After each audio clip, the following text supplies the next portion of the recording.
کتاب آواز میں خوش آمدید۔ میں ہوں ابو عبداللہ اور آپ کے لیے کنٹینیو کر رہا ہوں میرا جینا میرا مرنا کا چیپٹر نمبر 27۔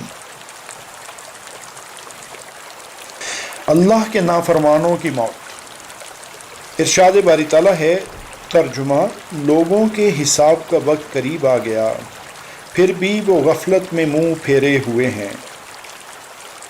سورہ الانبیاء آیت نمبر 1۔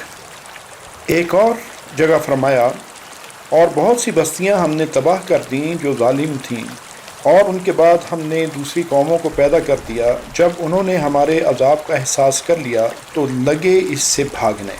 کہا گیا، بھاگ دوڑ نہ کرو، اور جہاں تمہیں آسودگی دی گئی تھی ذرا انہی اپنے مسکنوں کی طرف واپس جاؤ تاکہ تم سے سوال تو کر لیا جائے۔ کہنے لگے، ہائے ہماری بدبختی، بے شک ہم ظالم تھے۔ سورہ الانبیاء آیت نمبر 11، 12، 13 اور 14۔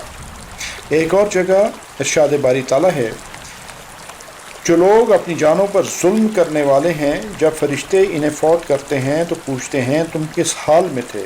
یہ جواب دیتے ہیں، ہم اپنی جگہ کمزور اور مغلوب تھے۔ فرشتے کہتے ہیں، کیا اللہ کی زمین کشادہ نہ تھی کہ تم کہیں ہجرت کر جاتے؟ یہی لوگ ہیں جن کا ٹھکانہ دوزخ ہے اور وہ پہنچنے کی بری جگہ ہے۔ سورہ النساء آیت نمبر 97۔ عذاب اور آگ کی خبر۔ اللہ کے نافرمانوں کو موت سے پہلے نہ نیک اعمال کی مہلت ملتی ہے اور نہ ہی توبہ کی توفیق، بلکہ انہیں آگ اور عذاب کی خبر دی جاتی ہے۔ ارشاد باری تعالیٰ ہے، ترجمہ: یہاں تک کہ جب ان میں سے کسی کو موت آنے لگتی ہے تو کہتا ہے، اے میرے رب مجھے واپس لوٹا دے کہ اپنی چھوڑی ہوئی دنیا میں جا کر نیک اعمال کر لوں۔ ہرگز ایسا نہیں ہوتا، یہ صرف ایک قول ہے جس کا یہ قائل ہے۔ ان کے پس پشت تو ایک حجاب ہے ان کا دوبارہ اٹھنے کے دن تک۔ سورہ المؤمنون آیت نمبر 99 and 100۔ ارشاد باری تعالیٰ ہے، اور جو شخص اللہ اور اس کے رسول پر ایمان نہ لائے تو ہم نے بھی ایسے کافروں کے لیے دہکتی آگ تیار کر رکھی ہے۔ الفتح آیت نمبر 13۔ ارشاد باری تعالیٰ ہے، بے شک جن لوگوں نے مسلمان مردوں اور عورتوں کو ستایا پھر توبہ بھی نہ کی تو ان کے لیے جہنم کا عذاب ہے اور جلائے جانے کی سزا ہے۔ البروج آیت نمبر 10۔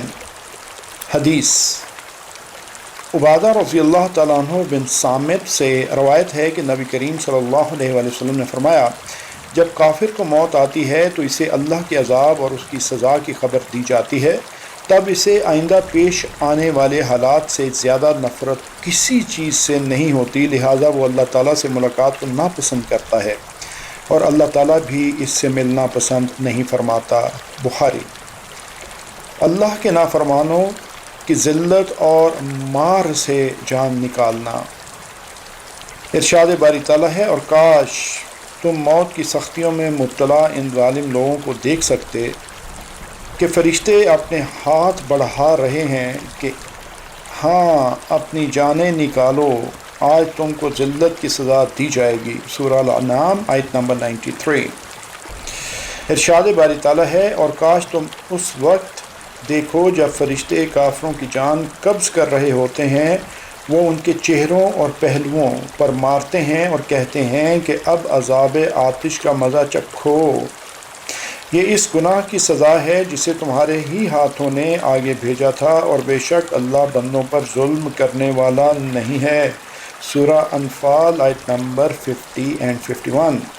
ارشاد باری تعالیٰ ہے، پھر اس وقت کیا حال ہوگا جس وقت فرشتے ان کی روحیں قبض کریں گے اور ان کے چہروں اور پیٹھوں پر ماریں گے۔ سورہ محمد آیت نمبر 27۔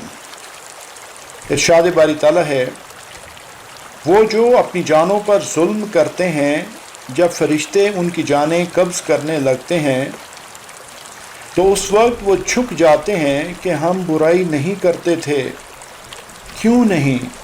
اللہ خوب جانتا ہے جو تم کرتے تھے۔ تو اب ہمیشگی کے لیے تم جہنم کے دروازوں میں داخل ہو جاؤ، بس تکبر کرنے والوں کے لیے یہ بہت ہی برا ٹھکانہ ہے۔ سورہ النحل آیت نمبر 28 اور 29۔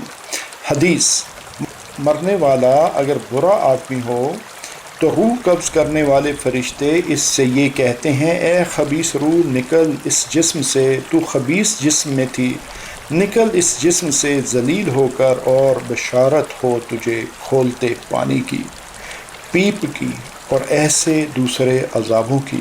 فرشتے روح نکلنے تک مسلسل یہی کہتے رہتے ہیں۔ ابن ماجہ۔